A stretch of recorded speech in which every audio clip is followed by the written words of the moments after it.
ॐ भद्रं कर्णेभिः शृणुयामदेवाः भद्रं पश्येमाक्षभिर्यजत्राः स्थिरैरङ्गैस्तुष्टुवागुंसस्तनूभिः व्यशेमदेवहितं यदायुः स्वस्ति न इन्द्रो वृद्धश्रवाः स्वस्ति नः पूषा विश्ववेदाः स्वस्ति नस्तार्क्ष्यो अरिष्टनेमिः स्वस्ति नो बृहस्पतिर्दधातु ॐ शान्तः शान्तः शान्तिः हरिः ॐ श्रीगुरुभ्यो नमः हरिः ॐ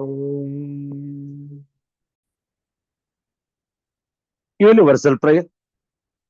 O hidden life, vibrant in every atom. O hidden light, shining in every creature. O hidden love, embracing all in oneness. May each who feels himself as one with thee know he is also one with every other. Om Shanti, Shanti, Shanti.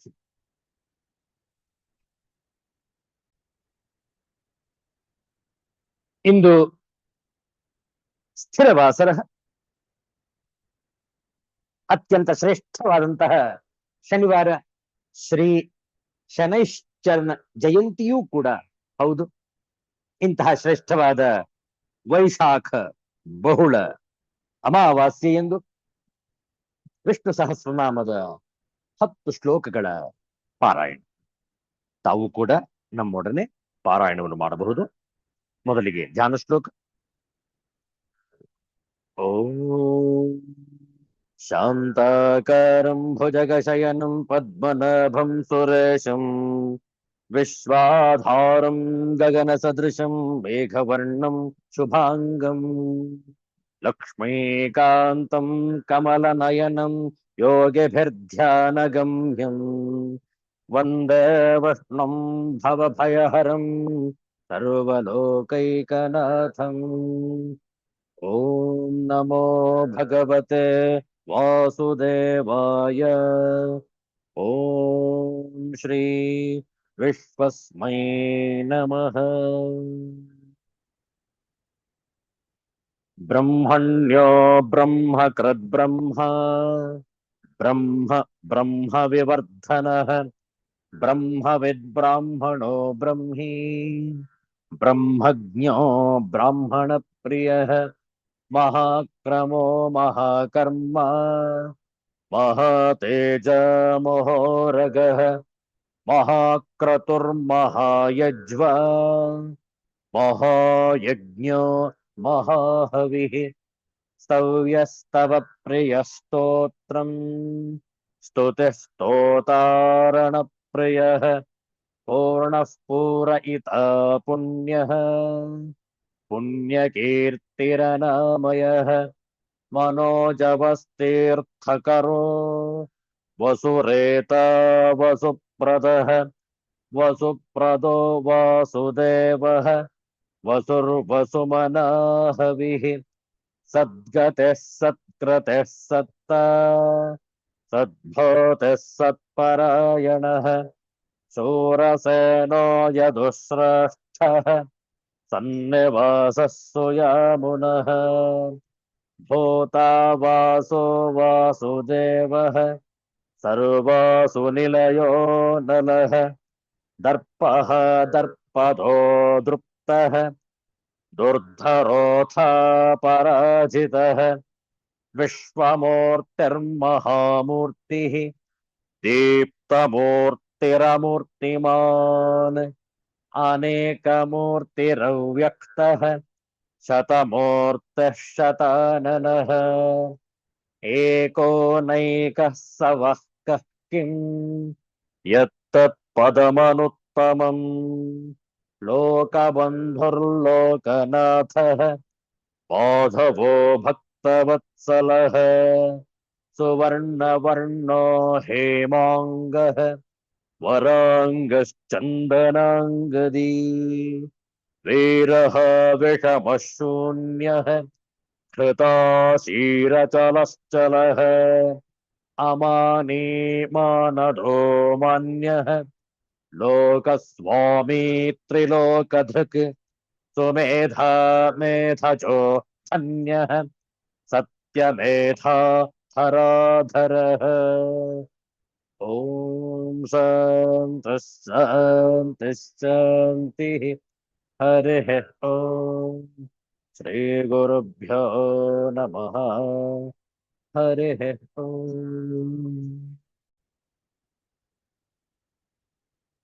ಶ್ರೇಷ್ಠವಾದ ಈ ಶನಿವಾರದ ಮುಸ್ಸಂಜೆಯಲ್ಲಿ ವೈಶಾಖ ಬಹುಳ ಅಮಾವಾಸ್ಯೆ, ಶನೈಶ್ಚರನ ಜಯಂತಿ, ಆಂಜನೇಯನ ಉಪಾಸನೆ, ಶ್ರೀರಾಮ ತಾರಕ ಮಂತ್ರದ ಜಪ ಸಾಧನೆ. 2 ನಿಮಿಷ ನಾಮ ಜಪ ಹೇಳಿಕೊಟ್ಟ ನಂತರ ಪುನರಾವರ್ತನೆ. ಇಂದು ಮೇ ತಿಂಗಳ 16ನೇ ತಾರೀಕು 2026ನೇ ಇಸವಿ. ನಾಳೆ ದಿವಸ ಆದಿತ್ಯವಾಸರ ಮೇ ತಿಂಗಳ 17ನೇ ತಾರೀಕಿನಿಂದ ಅಧಿಕ ಜ್ಯೇಷ್ಠ ಆರಂಭ. ಇಂತಹ ಒಂದು ಶ್ರೇಷ್ಠವಾದ ಮಾಸದಲ್ಲಿ ಎಲ್ಲರೂ ಕೂಡ ಅಧ್ಯಾತ್ಮದ ಸಾಧನೆಯಲ್ಲಿ ಹೆಚ್ಚು ಹೆಚ್ಚು ತಮ್ಮನ್ನು ತಾವೇ ತೊಡಗಿಸಿಕೊಂಡು ಸಾಧನೆಯನ್ನು ಮುಂದುವರಿಸುವಂಥದ್ದು. ಈಗ ನಾಮ ಜಪ. ಓಂ ಶ್ರೀರಾಮ್ ಜಯ ರಾಮ್ ಜಯ ಜಯ ರಾಮ.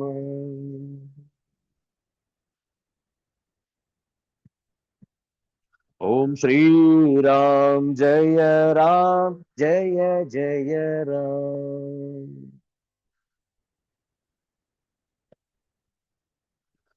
ಓಂ ಶ್ರೀರಾಮ್ ಜಯ ರಾಮ್ ಜಯ ಜಯ ರಾಮ್. ಓಂ ಶ್ರೀರಾಮ್ ಜಯ ರಾಮ್ ಜಯ ಜಯ ರಾಮ್.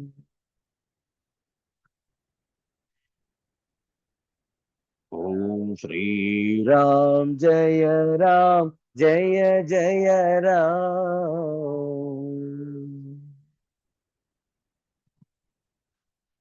ಓಂ ಶ್ರೀರಾಮ್ ಜಯ ರಾಮ್ ಜಯ ಜಯ ರಾಮ್.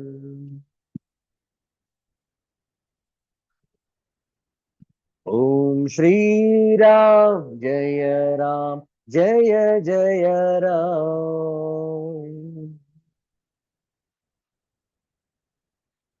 ಓಂ ಶ್ರೀರಾಮ್ ಜಯ ರಾಮ್ ಜಯ ಜಯ ರಾಮ್.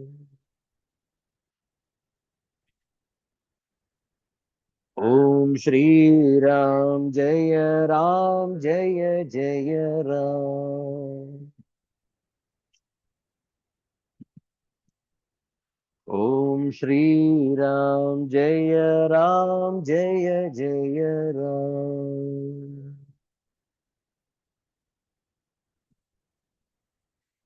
अयोध्यापति श्री रामचंद्र महाराज की जय.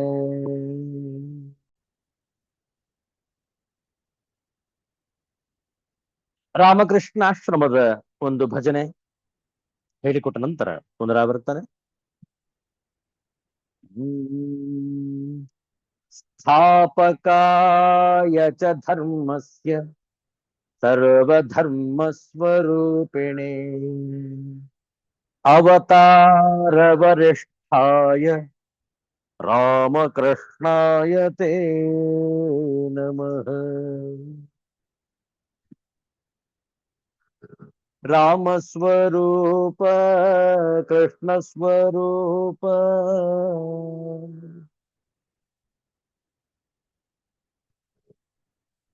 ರಾಮಕೃಷ್ಣ ನಮೋಸ್ತುತೇ.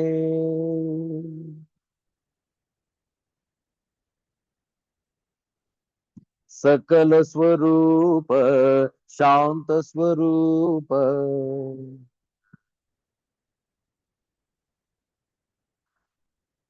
परमहंस नमोस्तुते।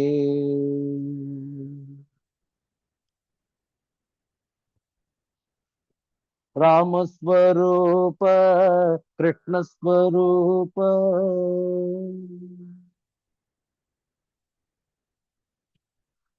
राम कृष्ण नमोस्तुते।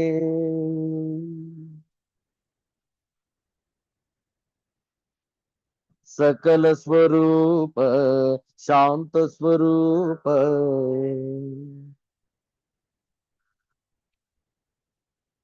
परमहंस नमोस्तुते।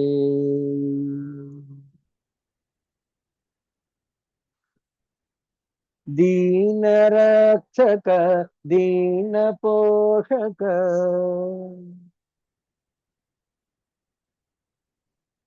राम कृष्ण नमोस्तुते।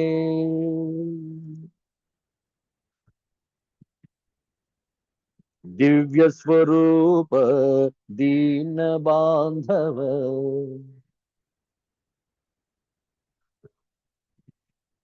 परमहंस नमोस्तुते।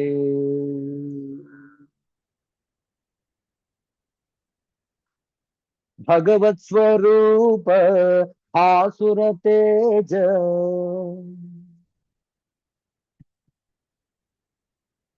राम कृष्ण नमोस्तुते।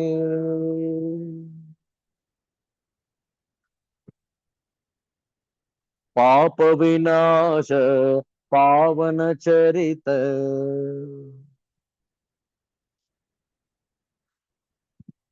परमहंस नमोस्तुते।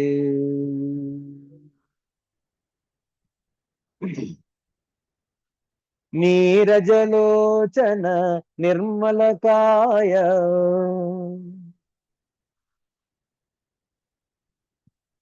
राम कृष्ण नमोस्तुते।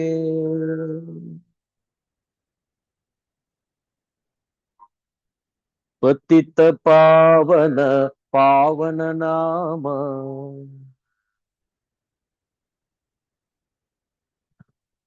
परमहंस नमोस्तुते।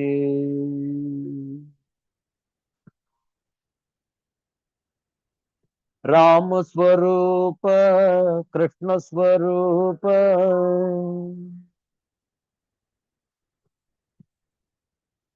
राम कृष्ण नमोस्तुते।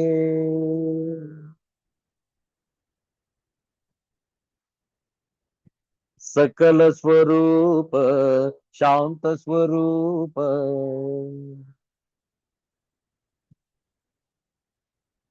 परमहंस नमोस्तुते।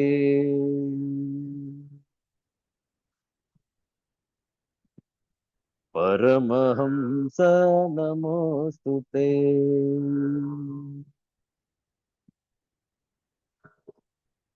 परमहंस नमोस्तुते।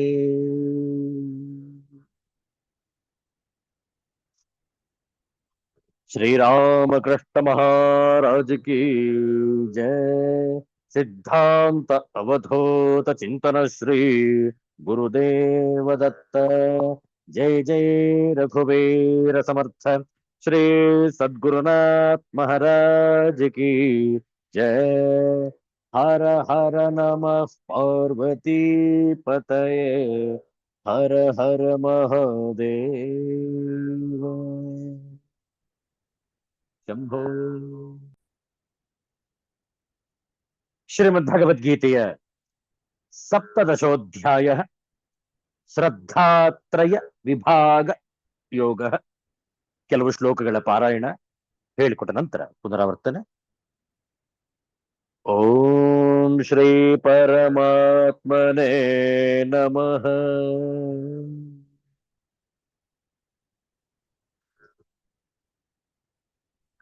ಅಥ ಸಪ್ತದಶೋಧ್ಯಾಯಃ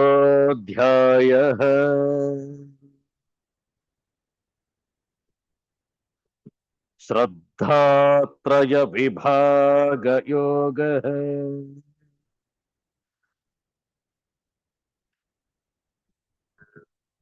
श्रीभगवानुवाच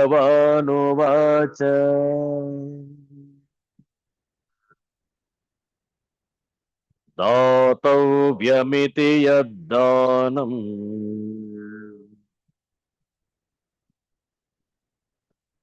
दीयतेऽनुपकारिणे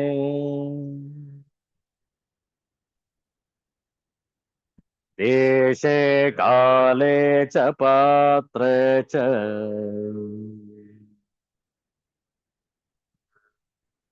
तद्दानं सात्विकं स्मृतम्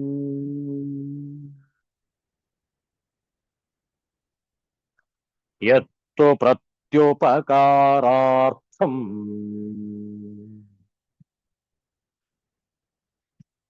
फलमुद्दिश्य वा पुनः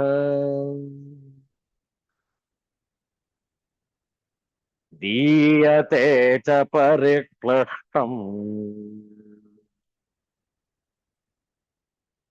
तद्दानं राजसं स्मृतम्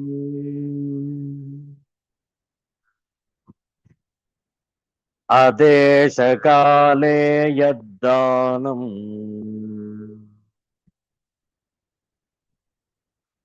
अपात्रेभ्यश्च दीयते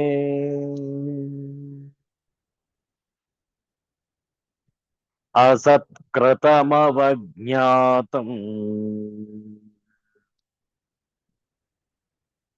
तत्तामसमुदाहृतम्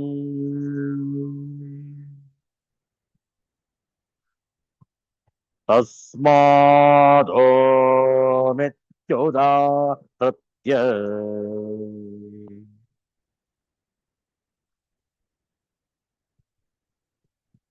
ಕ್ಷಮಿಸಿ, ಅದರ ಹಿಂದಿನ ಶ್ಲೋಕ ಹೇಳಬೇಕಿತ್ತು. ಓಂ ತತ್ಸದಿತಿ ನಿರ್ದೇಶಃ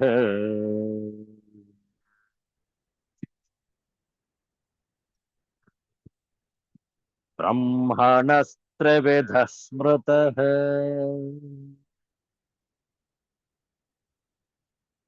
ಬ್ರಾಹ್ಮಣಾಸ್तेन ವೇದಾಶ್ಚ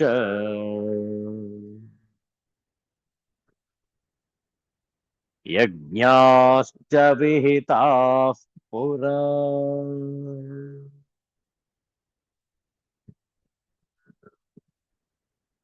ಶ್ರೀ ಗುರುಭ್ಯೋ ನಮಃ. ಅತ್ಯಂತ ಗಹನವಾಗಿ ಚರ್ಚೆ ಮಾಡಬೇಕಾಗಿರುವಂತಹ ವಿಷಯ ಭಗವತ್ ಉಪಾಸನೆ. ಯಾವ ರೀತಿಯಲ್ಲಿ ಆ ಭಗವಂತನ ಉಪಾಸನೆಯನ್ನು ಮಾಡಬಹುದು ಅನ್ನುವಂಥದ್ದನ್ನು ಶ್ರದ್ಧಾತ್ರಯ ವಿಭಾಗ ಯೋಗದಲ್ಲಿ ಈ 23ನೆಯ ಶ್ಲೋಕದಲ್ಲಿ ಕೊಡಲಾಗಿದೆ. ಸಾತ್ವಿಕವಾದ ಕಾರ್ಯಗಳನ್ನು ಮಾಡುವಾಗ ಎಷ್ಟೇ ಪ್ರಯತ್ನಿಸಿದರೂ ಸಹ 100ಕ್ಕೆ 100ರಷ್ಟು ಸೂಕ್ತವಾಗಿ ಮಾಡಲಾಗುವುದಿಲ್ಲ. ಗೊತ್ತೋ ಗೊತ್ತಿಲ್ಲದೆಯೋ ಕೊರತೆಗಳು, ನ್ಯೂನತೆಗಳು, ದೋಷಗಳು ಸಂಭವಿಸಬಹುದು. ಇಂತಹ ದೋಷಗಳನ್ನು, ನ್ಯೂನತೆಗಳನ್ನು ಓಂ ತತ್ ಸತ್ ಎಂಬ ಬ್ರಹ್ಮವಾಚಕಗಳ ಮೂಲಕ ನಿವಾರಿಸಿಕೊಳ್ಳಬಹುದು ಎಂಬುದನ್ನು ಈ ಶ್ಲೋಕದಲ್ಲಿ ವಿವರಿಸಲಾಗಿದೆ. ಹೇ ಅರ್ಜುನ, ಓಂ ತತ್ಸತ್ ಇವು ಸಚ್ಚಿದಾನಂದ ಘನ ಪೂರ್ಣ ಬ್ರಹ್ಮವನ್ನು ನಿರ್ದೇಶಿಸುವ ಸಂಕೇತಗಳು. ಇವುಗಳಿಗೆ ಮಹತ್ತರವಾದ ಶಕ್ತಿ ಮತ್ತು ಪಾವಿತ್ರ್ಯತೆಗಳಿವೆ. ಈ ಸಂಕೇತಗಳ ಚಿಂತನೆಯ ಮೂಲಕ ನಿರ್ಗುಣ ನಿರಾಕಾರ ಪರಬ್ರಹ್ಮನ ಚಿಂತನೆಯನ್ನು ಮಾಡಬಹುದು. ಓಂ ತತ್ಸತ್ ಮಂತ್ರವನ್ನು ಉಚ್ಚರಿಸುವಾಗ ಅಥವಾ ಅವುಗಳಲ್ಲಿ ಯಾವುದನ್ನಾಗಲಿ ಉಚ್ಚರಿಸುವಾಗ ಅವುಗಳ ವಾಚಕವಾದ ಪರಬ್ರಹ್ಮನ ಚಿಂತನೆಯನ್ನು ಅತ್ಯಂತ ಶ್ರದ್ಧೆಯಿಂದ ಮಾಡುತ್ತಿರಬೇಕು. ಮುಂಬರುವಂತಹ 3 ಶ್ಲೋಕಗಳಲ್ಲಿ ಓಂ ಉಪಾಸನೆ ಹೇಗೆ, ತತ್ ಅನ್ನುವಂತಹ ಪದದ ಲಕ್ಷ್ಯಾರ್ಥವನ್ನು ಕಂಡುಕೊಂಡು ಯಾವ ರೀತಿಯಲ್ಲಿ ಉಪಾಸಿಸಬೇಕು, ಅಥವಾ ಸತ್ ಈ ಒಂದು ಪದದ ಉಪಾಸನೆಯನ್ನು ಹೇಗೆ ಮಾಡಬಹುದು ಅನ್ನುವಂಥದ್ದನ್ನು ವಿವರವಾಗಿ ತಿಳಿಸಲಾಗುತ್ತದೆ. ಆಗ ವಿವರವಾಗಿ ಒಂದೊಂದೇ ಪದದ ಉಪಾಸನೆಯನ್ನು ನೋಡೋಣ. ಈಗ ಈ ಬ್ರಹ್ಮವಾಚಕಗಳು ಯಾವುದು ಎಂಬುದು ಇಲ್ಲಿ ಸ್ಪಷ್ಟವಾಗಿ ನಿರ್ದೇಶಿಸಲಾಗಿದೆ. ನೋಡಿ, ಹಿಂದಿಯಲ್ಲಿ ಕೊಡಲಾಗಿದೆ ತಾತ್ಪರ್ಯ.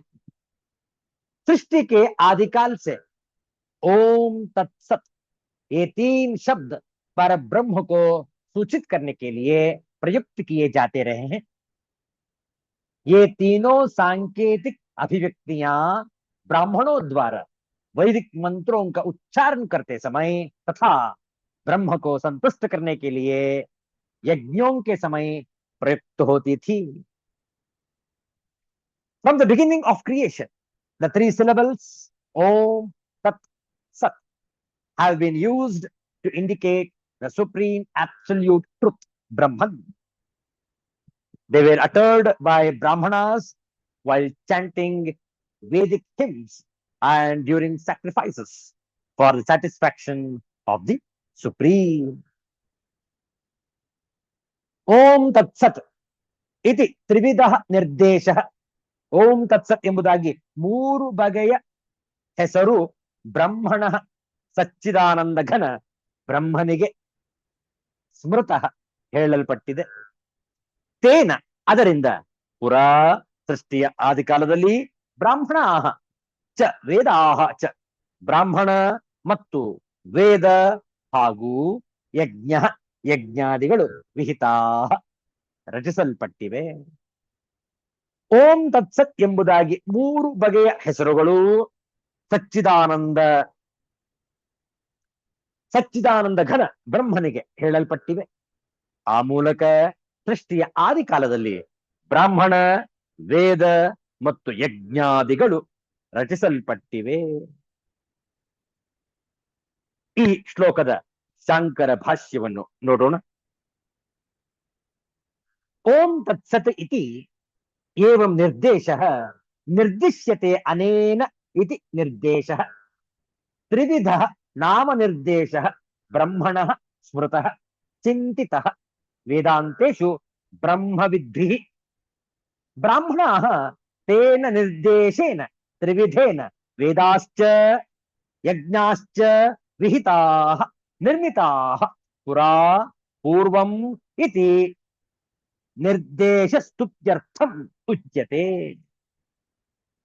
ಭಾಷ್ಯಾರ್ಥ ನೋಡಿಕೊಳ್ಳಿ.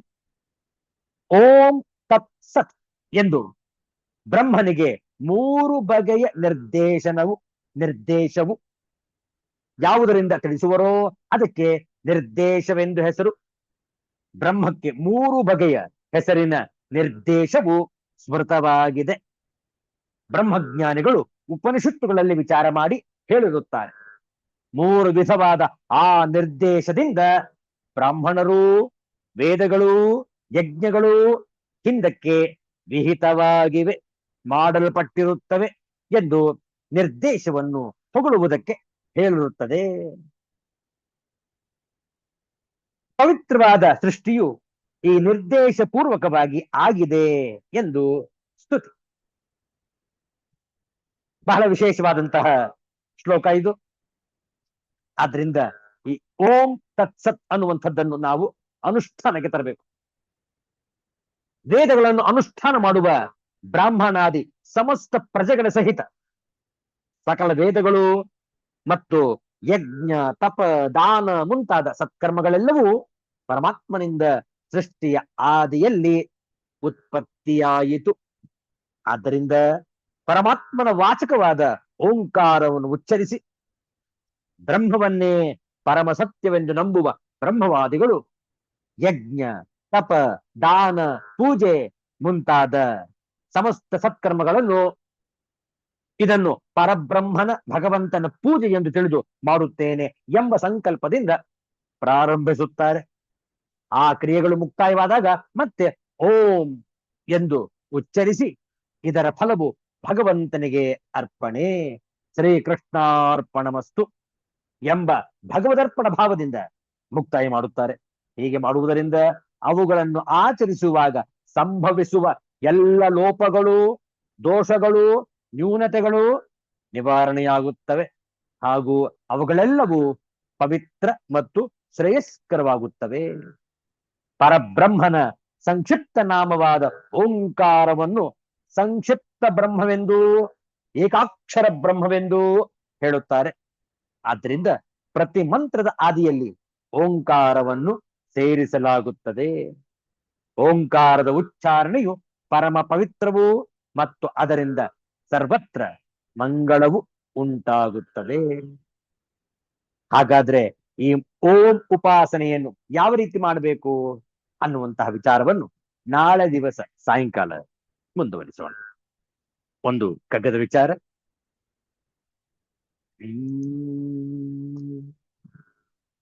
ಬದುಕೊಂದು ಕದನವೆಂದಂಜೆ ಬಿಟ್ಟೋಡುವನು, ಬಿದಿಯ ಬಾಯಿಗೆ ಕವಳವಾಗದುಳಿಯುವನೇ. ಎದೆಯನು ಕಾಗಿಸುತ್ತ ಮತಿಗದೆಯ ಪಿಡಿದು ನೀನೆದರು ನಿಲೆ ಬಿದಿಯೊಲಿವ ಮಂಕುತಿಮ್ಮ. ನೀನೆದುರು ನಿಲೆ ಬಿದಿಯೊಲಿವ ಮಂಕುತಿಮ್ಮ, ಮಂಕುತಿಮ್ಮ. ಬದುಕೊಂದು, ಬದುಕು ಒಂದು. ಕದನವೆಂದಂಜಿ, ಕದನವು ಎಂದು ಅಂಜಿ. ಬಿಟ್ಟು ಓಡುವನು, ಬಿಟ್ಟು ಓಡುವನು. ಕವಳವಾಗದುಳಿಯುವನೇ, ಕವಳ ಆಗದೆ ಉಳಿಯುವನೇ. ಎದೆಯನ್ನುಕ್ಕಾಗಿಸುತ್ತ, ಎದೆಯನ್ನು ಉಕ್ಕು ಆಗಿಸುತ್ತ. ಬಿದಿಯೊಲಿವ, ಬಿದಿ ವಿಧಿರಾಯ, ಬಿದಿ ಒಲಿವ. ಕದನ ಹೋರಾಟ, ಬಿದಿ ವಿಧಿ. ಕವಳ ಆಹಾರ, ಉಕ್ಕು ಕಬ್ಬಿಣ. ಮತಿಗದೆ ವಿವೇಕವೆಂಬ ಗದೆ, ಒಲಿವ ಕಾಪಾಡುವ. ನೋಡಿ ಈ ಮುಕ್ತಕದ ಭಾವಾರ್ಥ. ಜೀವನವನ್ನು ಒಂದು ಕದನವೆಂದು ಅದಕ್ಕೆ ಹೆದರಿಬಿಟ್ಟು ಓಡಿ ಹೋಗುವವನು ವಿಧಿಯ ವಿನ್ಯಾಸದಿಂದ ಹೊರಗುಳಿಯಲು ಸಾಧ್ಯವೇ? ಹಾಗೆ ಹೆದರಿ ಹೋದರೆ ವಿಧಿಯು ವಿಧಿಸಿದ ಕರ್ಮವ ಸವೆಸದೆ ಈ ಬದುಕಿನಿಂದ ಹೋಗಲು ಸಾಧ್ಯವೇ? ಹಾಗಾಗಿ ಮನಸ್ಸಿನಲ್ಲಿ ಧೈರ್ಯವನ್ನು ತುಂಬಿಕೊಂಡು ವಿವೇಕವನ್ನೇ ಆಯುಧವನ್ನಾಗಿಸಿಕೊಂಡು ಬಂದದ್ದನ್ನೆಲ್ಲ ಎದುರಿಸುತ್ತೇನೆ, ಬಂದದ್ದನ್ನೆಲ್ಲವನ್ನೂ ಕೂಡ ಎದುರಿಸುತ್ತೇನೆ ಮತ್ತು ಸಹಿಸುತ್ತೇನೆ ಎಂದು ಗಟ್ಟಿಯಾಗಿ ನಿಂತರೆ ಭವಸಾಗರವನ್ನು ಈಜಲು ನಮ್ಮ ಪ್ರಯತ್ನಕ್ಕೆ ಆ ವಿಧಿಯೂ ಸಹ ಸಹಾಯ ಮಾಡುತ್ತದೆ ಎಂದು ನಮಗೆ ಸೂಚಿಸಿದ್ದಾರೆ ಮಾನ್ಯ ಗುಂಡಪ್ಪನವರು ಈ ಮುಕ್ತಕದಲ್ಲಿ. If one thinks that life is a tough battle and tries to run away, will he not become snacks for the providence? Make your heart as strong as iron. Hold the club of intellect and face the fate head on. It will relent and support you. Mankutima. ಬದುಕೊಂದು ಕದನವೆಂದಂಜೆ ಬಿಟ್ಟೋಡುವನು, ಬಿದಿಯ ಬಾಯಿಗೆ ಕವಳವಾಗದುಳಿಯುವನೇ. ಎದೆಯನ್ನು ಕಾಗಿಸುತ್ತ ಮತಿಗದೆಯ ಪಿಡಿದು ನೀನೆದರು ನಿಲೆ ಬಿದಿಯೊಲಿವ ಮಂಕುತಿಮ್ಮ. ನೀನೆದುರು ನಿಲೆ ಬಿದಿಯೊಲಿವ ಮಂಕುತಿಮ್ಮ, ಮಂಕುತಿಮ್ಮ. ನಾವು ಬದುಕಿಗೆ ಒಂದು ರೂಪವನ್ನು ಹೊತ್ತು ಬಂದಿದ್ದೇವೆ ಎಂದರೆ ನಮ್ಮ ಪೂರ್ವ ನಿರ್ಧಾರಿತ ಕರ್ಮಗಳನ್ನು ಹೊತ್ತು ತಂದಿದ್ದೇವೆ ಮತ್ತು ಅದನ್ನು ಸವೆಸಲು ಬದುಕಲೇಬೇಕು ಎಂದೇ ಅರ್ಥ.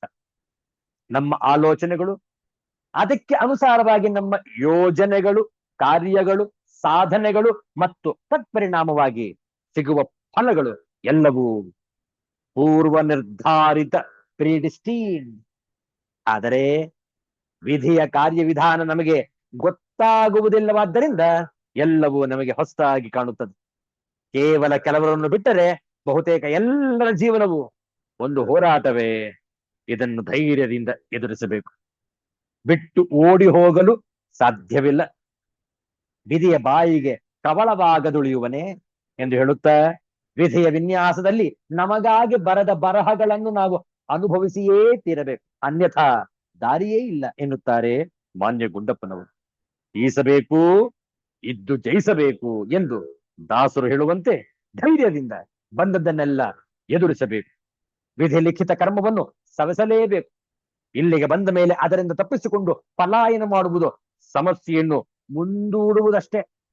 ಎಂದಾದರೂ ಒಂದು ದಿನ ಎಂದಾದರೂ ಒಂದು ದಿನ ನಾವು ವಿಧಿಗೆ ಕವಲವಾಗಲೇಬೇಕೆಂದ ಮೇಲೆ ಹಿಂದೆ ಏಕೆ ಆಗಬಾರದು? ಕಷ್ಟವನ್ನು ಅನುಭವಿಸುವುದನ್ನು ಮುಂದೂಡುವುದಕ್ಕಿಂತ ಅನುಭವಿಸಿ ತೀರಿಸಿ ಬಿಡುವುದೇ ಲೇಸು. ಹಾಗೆ ವಿಧಿ ಲಿಖಿತದಿಂದ ಪಲಾಯನ ಮಾಡದೆ ಬಂದದ್ದೆಲ್ಲ ಬರಲಿ ನೋಡಿಯೇ ಬಿಡುವ ಎಂದು ಗಟ್ಟಿಯಾಗಿ ಧೈರ್ಯದಿಂದ ಅನುಭವಿಸಲು ನಿಂತರೆ ಆ ವಿಧಿಯು ಕರಗಿ ತಾನೇ ಒಡ್ಡಿದ ಸಮಸ್ಯೆಗಳನ್ನು ನಮಗೆ ಬಗೆಹರಿಸಿ ಸಹಾಯ ಮಾಡುತ್ತಾನೆ. ನಮ್ಮ ಜೀವನದ ಗತಿ ವಿಧಿಯ ಅಧೀನವಾದ್ದರಿಂದ ಅವನನ್ನು ನಂಬಿ ಧೈರ್ಯದಿಂದ ಮುನ್ನುಗ್ಗಿದರೆ ಸಮಸ್ಯೆಗಳೂ ತೀರುವುದು, ಬದುಕಿನಲ್ಲಿ ನೆಮ್ಮದಿಯೂ ಸಿಗುವುದು. ಅನುಭವಿಸಿ ಸುಲಭವಾಗಿ ದಡ ಸೇರುವುದು. ಎಂತಹ ದಿವ್ಯವಾದ ವಿಚಾರ ಅಲ್ವೇ? ಈ ಓಂ ತತ್ಸತ್ ಎಂಬ ಉಪಾಸನೆಯನ್ನು ಯಾವ ರೀತಿ ಮಾಡತಕ್ಕದ್ದು ಅನ್ನುವಂತಹ ವಿಚಾರವನ್ನು ನಾಳೆ ದಿವಸ ಸಾಯಂಕಾಲ ಮುಂದುವರಿಸೋಣ. ಇಲ್ಲಿಗೆ ಇಂದಿನ ಸತ್ಸಂಗವನ್ನು ಶಾಂತಿ ಮಂತ್ರದೊಂದಿಗೆ ಸಂಪನ್ನಗೊಳಿಸೋಣ. ಓಂ ಸರ್ವೇಷಾಂ ಸ್ವಸ್ತಿ ಭವತು, ಸರ್ವೇಷಾಂ ಶಾಂತಿರ್ಭವತು, ಸರ್ವೇಷಾಂ ಪೂರ್ಣಂ ಭವತು, ಸರ್ವೇಷಾಂ ಮಂಗಳಂ ಭವತು. ಓಂ ಶಾಂತಿ ಶಾಂತಿ ಶಾಂತಿ. ಹರಿಃ ಓಂ. ಶ್ರೀ ಗುರುಭ್ಯೋ ನಮಃ. ಹರಿಃ ಓಂ. ಮತ್ತೆ ಭೇಟಿ ಮಾಡೋಣ. ಎಲ್ಲರಿಗೂ ಒಳಿತಾಗಲಿ, ಎಲ್ಲರಿಗೂ ಶುಭವಾಗಲಿ. ಜೈ ಶ್ರೀ ಗುರುದೇವ ದತ್ತ.